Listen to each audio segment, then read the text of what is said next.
एक समय की बात है, खिलते फूलों की खुशबू और पक्षियों की चहचहाहट से भरे हरे भरे बगीचे में चार्ली नाम का एक छोटा कैटरपिलर रहता था। चार्ली केवल कैटरपिलर ही नहीं था, वह एक बहुत बड़ा सपना देखने वाला बहुत भूखा कैटरपिलर था। उन्होंने एक दिन एक शानदार तितली बनने और बगीचे के ऊपर उड़ने का सपना देखा। एक धूप वाली सुबह चार्ली पहले से कहीं अधिक भूख महसूस करते हुए उठा। उसका छोटा सा पेट गड़गड़ाहट की तरह गड़गड़ाता था और वह जानता था कि कुछ स्वादिष्ट भोजन खोजने का समय आ गया है।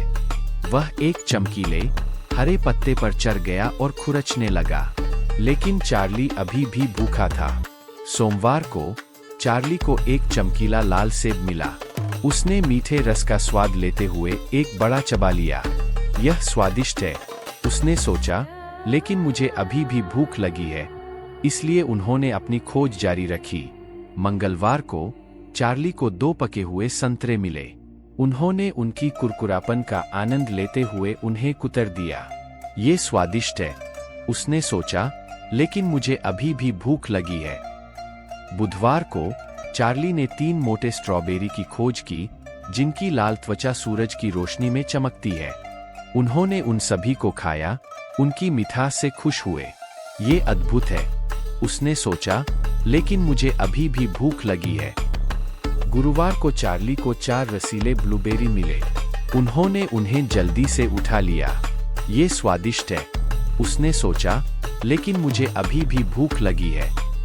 शुक्रवार को चार्ली को एक पेड़ से लटकते हुए 5 पीले केले मिले। वह ऊपर चढ़ गया और हर एक को चबा लिया।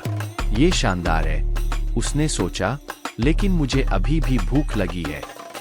शनिवार को चार्ली को विभिन्न प्रकार के स्वादिष्ट व्यंजन मिले। चॉकलेट केक का एक टुकड़ा, एक आइसक्रीम शंकु, एक अचार, स्विस पनीर का एक टुकड़ा, सलामी का एक टुकड़ा, एक लॉलीपॉप, चेरी पाई का एक टुकड़ा, एक सॉसेज, एक कपकेक और तरबूज का एक टुकड़ा।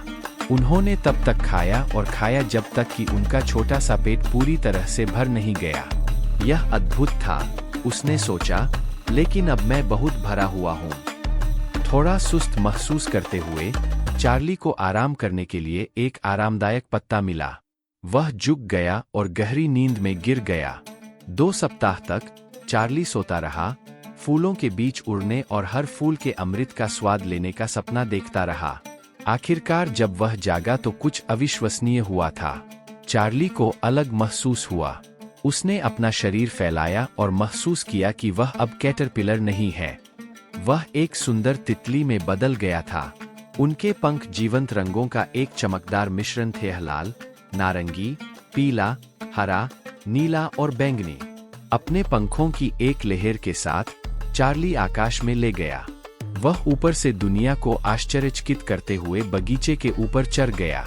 वह हवा के साथ नाचते थे और फूलों के बीच खेलते थे, अमृत की चुस्की लेते थे और जहां भी जाते थे वहां खुशी फैलाते थे। चार्ली तितली अब भूखी नहीं थी, लेकिन वह खुशी और आश्चर्य से भरी हुई थी। वह सब कुछ बन गया था जिसका उसने कभी सपना देखा था। और जब भी वह एक छोटे कैटरपिलर को एक पत्ते पर कुतरते हुए देखता, तो वह मुस्कुराता और अपनी रंगीन यात्रा को याद करता।